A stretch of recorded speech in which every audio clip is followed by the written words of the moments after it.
E aí a gente vai falar da energia da estagnação. Né? Isso, exatamente. Porque assim, gente, eu penso assim, igual você também, né? Eu aprendi, tá? Não vou dizer que nossa, como não, gente. Tudo é desenvolvido. Não, é tudo desenvolvido, e mesmo assim, ainda tem que costurar um pouquinho. Com certeza, é um esforço diário. Sim. É um esforço diário. Isso. Então, é legal quando a gente começa a ter esse olhar, né?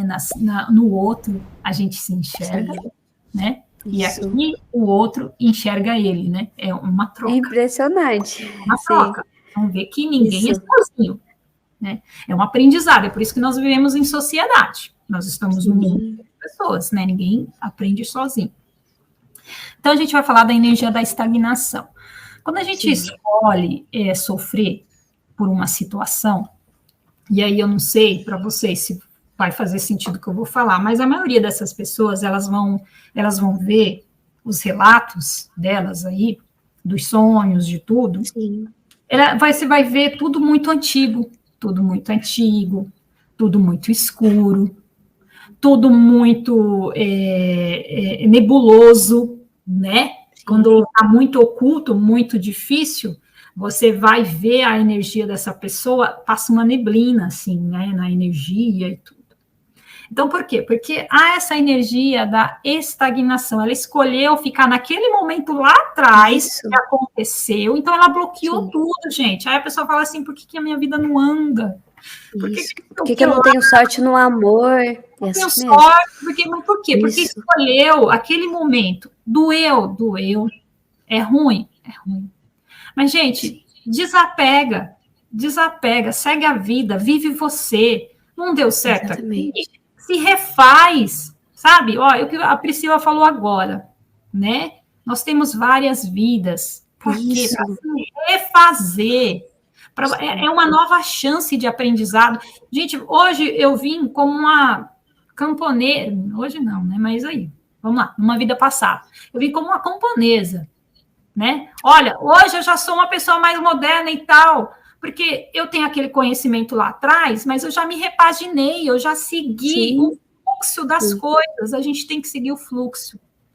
Com certeza. Quando um parente nosso vai embora, eu tive perdas, eu chorei. Fica com saudade, sim. Não dá para dizer que você não chora, você chora. Mas eu entendo que é difícil para quem não tem projeção, né? E quem não tem projeção, vou dar um conselho que eu dou para... Bom, pelo menos eu faço isso, gente, porque eu acredito que é a maneira mais sensata de você lidar com a situação, tá? Mas aí cada um tem o seu jeito, tá bom? Eu consigo ver um parente, uma pessoa, encontro no astral e eu consigo ter. Ótimo para mim, maravilha, consegui resolver esse lado, essa emoção, esse sentimento, esse desapego. Agora, aquela pessoa que não tem a projeção, eu aconselho você deixar o parente vivo no seu coração. Não mata ele. As boas recordações. Isso, por quê? Porque quando você fica só no luto, você esquece que aquele parente viveu, você só vai lembrar da dor, da doença, da ausência. Quando você começa a chorar muita ausência, eu entendo, mas você tem que lembrar tudo que viveu com a pessoa, né? E você tem que ter essa... Gente, tudo que você viveu com a pessoa que partiu tem que ser útil. Ele não pode ter vivido inútil, não pode ser inútil para você. Você tem que deixar vivo no seu coração. Então, eu aconselho sempre, eu fiz isso com uma amiga minha. Sempre que ela fosse falar da mãe dela, né? Eu falo para ela, fala como se ela estivesse viva. Exatamente. Ela está, com certeza. Ela está viva. Então, eu comecei a trocar isso nela. Falei, não, você quer lembrar da sua mãe, lembre com uma saudade, mas sempre com positiva, porque você não vai afetar ela lá, né? Exatamente.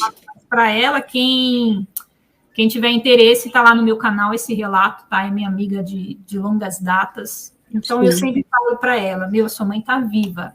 Deixa viva fulano no seu coração, porque ela só ficou invisível para você. O seu olho, ela foi coberta por um véu que o seu olho não enxerga, mas ela está viva, né? Sim. E aí, quando você for conversar com ela, não coloca nenhuma obrigação para ela, não pede ajuda para ela. ela não tem que resolver problema seu, não. Sabe? Não ocupa ela. Vai estar te protegendo, vai estar ali por conta, né, mãe, não quebra laços nem nada. Mas a gente tem a mania de achar que quem parte vai ser nosso anjo da guarda. E começa a pedir um monte de coisa, é inconsciente mesmo, sabe? Colocar aquela responsabilidade na pessoa que partiu. E não é assim, né? Tem aí uma... Fazer essa troca de amor é muito saudável, né, Raquel? Isso, fazer essa troca. Então, a melhor maneira de você viver um luto é você deixar vivo quem partiu. Toda vez que for lembrar, lembre com saudade, mas sempre positivo ali, pessoa. Se tiver que orar, ore, fale com a pessoa como se ela estivesse na sua frente, sabe? Viver, a pessoa está viva, e isso vai ajudar você a encarar a situação de uma forma melhor, sabe por quê? Porque é muito ruim a depressão, é muito ruim, as pessoas que partem, essas pessoas que ficam, elas sofrem bastante, né? E às vezes o parente está muito bem lá do outro lado, a pessoa aqui que não está, né?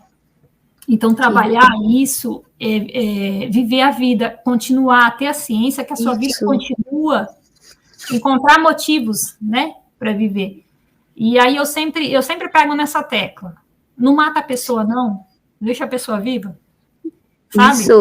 E assim, e é tão interessante que a gente aprende aqui, expande a nossa consciência só de pensar sobre tudo isso, só de trocar experiência com a outra pessoa, se questionar, pensar fora da caixa, e no astral traz essa limpidez mesmo, da gente se mostrar como nós somos verdadeiramente. O que a gente pensa já é plasmado, a nossa energia, não tem como esconder. Isso, exatamente. E o espírito que está lá, o espírito que partiu, ele vai ver tudo isso. O que você sentia aqui, se o espírito está... eu vou dar um exemplo, tá? Sim. Vou contar uma situação sem descrever muito, no caso. Então, a mãe perdeu um filho. Sim. Mataram o filho dela. E a gente vai falar de uma dor muito profunda, porque eu sou mãe, você é mãe, mas alguém aqui é mãe e pai, né? Sim. Então, perdeu. Ok. Luto, depressão, né? Ansiedade, tudo isso aqui. E aí, eu tentei contato no astral. O que aconteceu? Esse espírito, ele está revestido por um piche, por uma situação energética muito densa, tá aí, você deve saber, né, Priscila, quando eles são altos com essa energia.